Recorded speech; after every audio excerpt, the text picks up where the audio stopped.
The night of November 9, 1989. Fog and the piercing cold of the Berlin winter enveloped the Bornholmer checkpoint. Harald Jaeger, the Stasi lieutenant colonel in charge of the checkpoint, felt sweat soaking his spine despite the temperature outside hovering near freezing. In front of him, through the opaque bulletproof glass, was a massive, moving sea of people. Over 20,000 East Berlin citizens were screaming, furious, pressing against the border fence after hearing a mistaken television announcement that the crossings had been opened.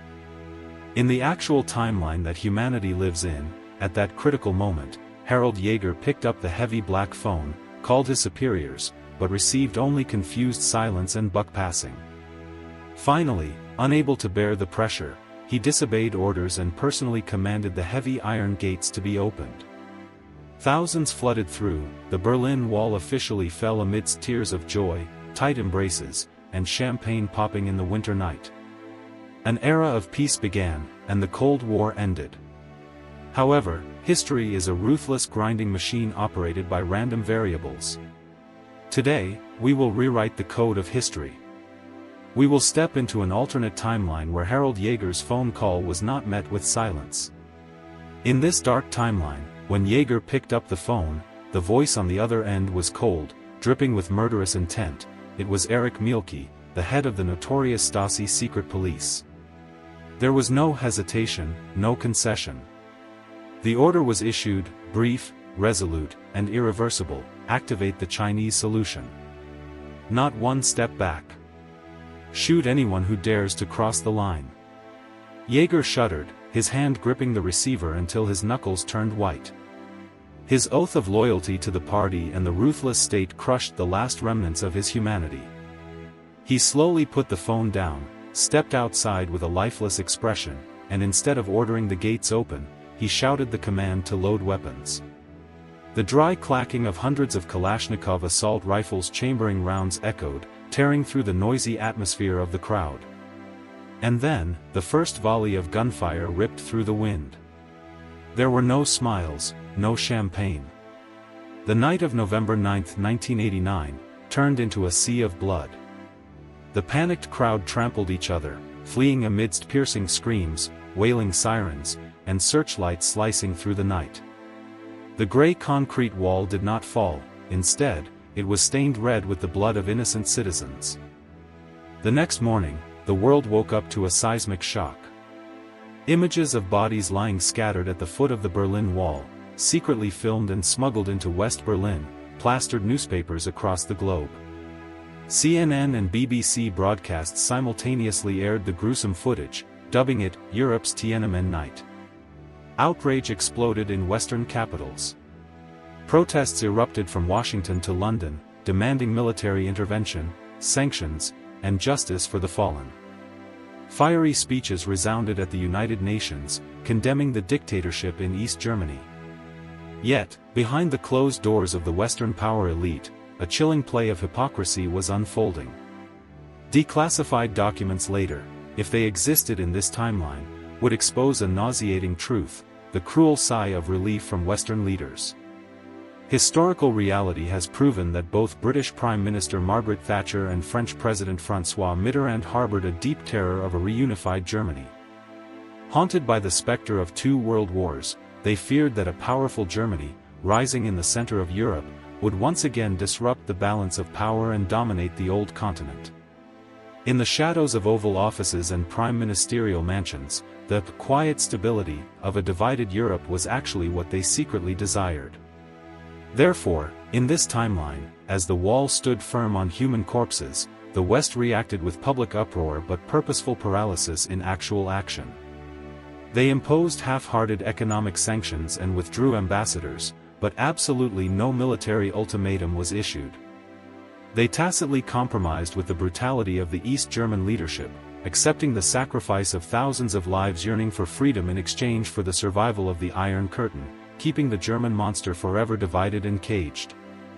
Realizing the weakness and hypocrisy of the West, the hardline leadership in East Berlin, backed by conservatives in Moscow, escalated the most brutal purge campaign since World War II.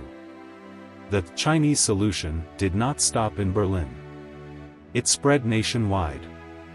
In Leipzig, where tens of thousands had taken to the streets in peaceful protest with candles in hand just a month prior, now turned into a literal war zone. T-72 tanks roared down the ancient cobblestone streets, crushing all resistance. Churches, once safe havens for dissidents, were raided and sealed off. Tens of thousands were arrested in overnight roundups, vanishing without a trace into the Stasi's underground prison network. East Germany officially isolated itself, becoming a massive, pariah state, in the heart of Europe. The border was no longer just a concrete wall, it was fortified into an impenetrable fortress, a death strip with the presence of modern anti-personnel mines, thermal traps, and automated watchtowers equipped with motion sensor machine guns. The sky was locked down. Any hope of escaping to the west via Hungary or Czechoslovakia was crushed by armed force. However, the violence could not conceal another harsh truth eating away at East Germany from the inside: total economic bankruptcy. The top-secret Schur report, drafted in October 1989, exposed a brutal reality. The German Democratic Republic was burdened with a foreign debt of over $20 billion, a massive figure compared to the size of their dying economy. Their capacity to export for hard currency was exhausted, factories were rusting, technology was obsolete, and the centrally planned system had rotted to its core. If the wall didn't fall to welcome the massive influx of cash from West Germany, how would this regime survive? The answer in this timeline was a ruthless austerity policy, an exploitative economy run on blood and tears. The East German leadership declared economic martial law. Meat, butter, milk, and basic necessities completely vanished from supermarket shelves. They became luxury goods, ruthlessly monopolized by the state for export to the Third World or sold cheaply to the Soviet bloc in exchange for the oil needed to barely survive day by day. East German citizens were turned into slave laborers in their own country.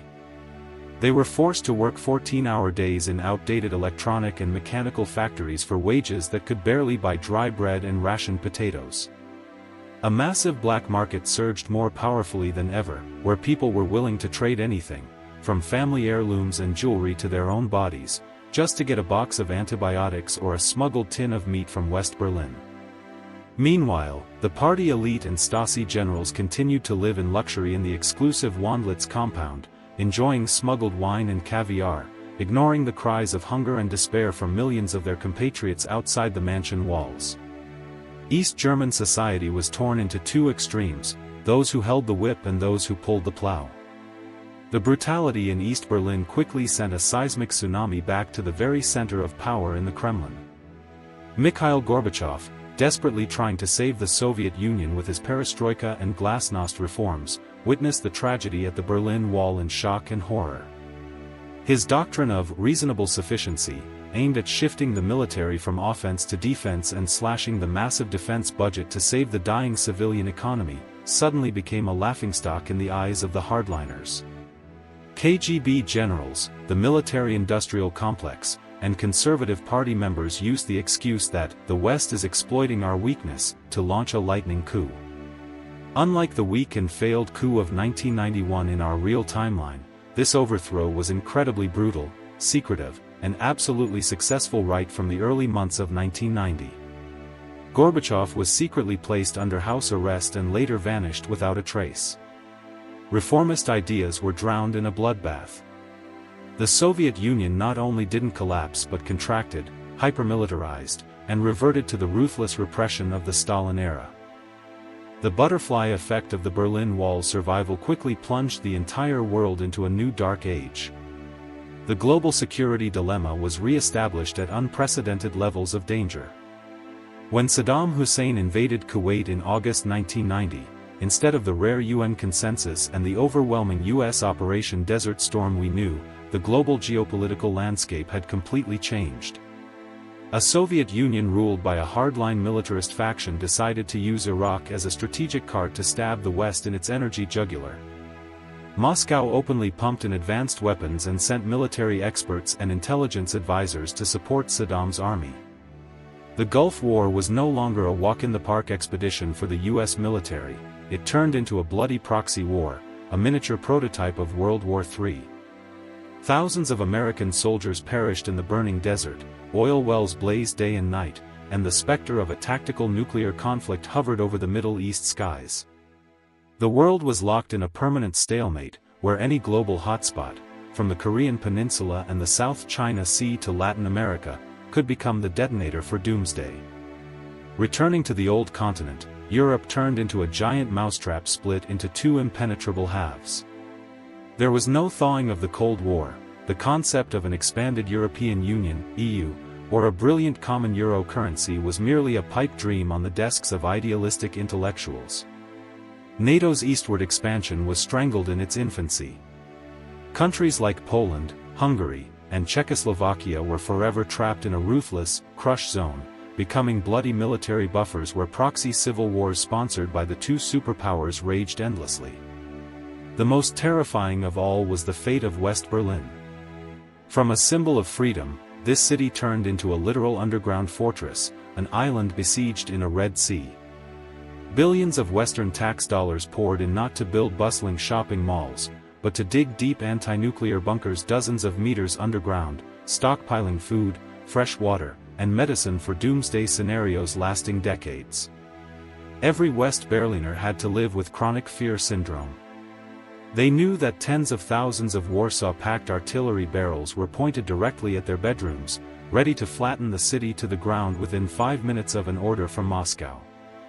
Life there was a frantic dance on the edge of a volcano, where the neon lights of capitalism always had to shine alongside signs pointing to the nearest fallout shelter, and gas masks always hung ready on door hooks. But the most horrific fracture in this timeline did not lie in barbed wire fences or ballistic missiles, it lay in the fragmentation of human civilization through the lens of technology.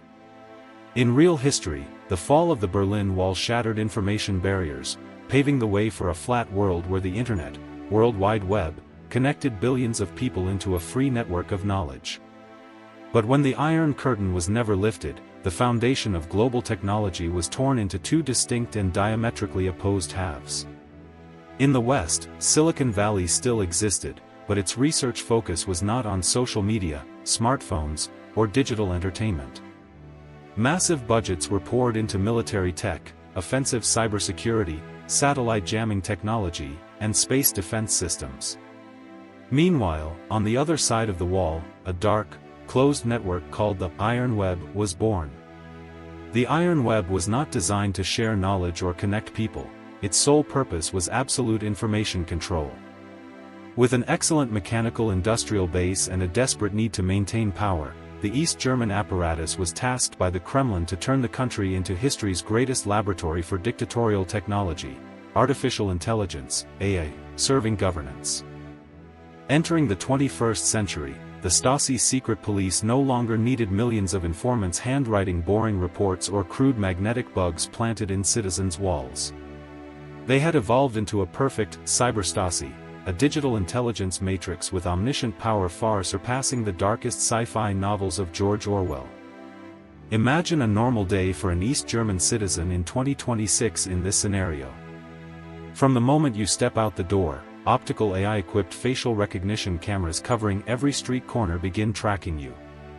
They don't just scan your identity to know who you are, they analyze tens of thousands of micro-expressions on your face to measure your loyalty and current psychological state. Every citizen is mandated to wear a state-issued biometric device strapped to their wrist, propagandized as a public health monitoring tool. But in reality, it constantly measures and transmits data on your heart rate, breathing rhythm, skin moisture, and body temperature to a massive supercomputer cluster in a top-secret underground bunker on the outskirts of Berlin. If your heart simply beats abnormally fast when accidentally walking past a party propaganda poster, or if your gaze lingers for more than 3 seconds on a corner with a rebellious graffiti tag, the system's algorithm immediately flags you as a Level 1 ideological risk. When you are put on the algorithm's blacklist, there are no loud knocks on the door in the middle of the night, no black vans coming to take you away. The Cyber-Stasi eliminates resistance through the cold silence of data code. Instantly, your social credit score is automatically downgraded. The next morning, when you walk into a state store to buy food for your family, your electronic ID card is rejected with a soulless beep. You cannot buy bread, cannot pump gas, and are not allowed on the subway. If your score continues to drop, you will be fired from your state job, your savings account frozen, and your children expelled from school without a single written explanation. Social isolation happens in absolute, ruthless silence. The intelligence network now doesn't need anyone to monitor or report anyone else, because your own body, your own heartbeat, and your changing body temperature have betrayed you. This digital dictatorship is so perfect that it chokes out the will to resist from the very thoughts before they form, turning every citizen into an obedient prisoner locking themselves in an invisible cage. Any attempt to hack the system, remove the device, or access illegal radio signals from the West is detected by scanners in a split second and punished with secret death sentences without trial. The persistent physical imprisonment combined with absolute information control across multiple generations created the most chilling and tragic legacy of this scenario, a large-scale biopsychological mutation. Western psychologists and neuroscientists called this Mauer im Kopf syndrome, the wall in the head, but now it was no longer a literary metaphor, it had become a genuine medical diagnosis. After more than 3 decades of living under total AI surveillance, constantly brainwashed and drowning in extreme fear, the brain structure of East Germans had physically altered to adapt to the harsh survival environment.